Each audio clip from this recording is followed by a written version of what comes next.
Deputy CM Pawan Kalyan పై సవాల్ చేసి ఓటమి చెందిన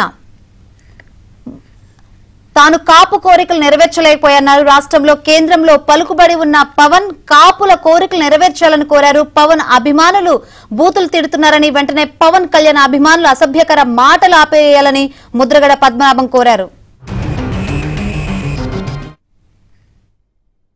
ఆ రోజు పిఠాపురం ఎన్నిక సందర్భంగా పవన్ కళ్యాణ్ గారి మీద సవాల్ చేశాను. ఓటమి చెందానండి. ఓటమి చెందితే పేరు మార్చుకుంటా అన్నాను.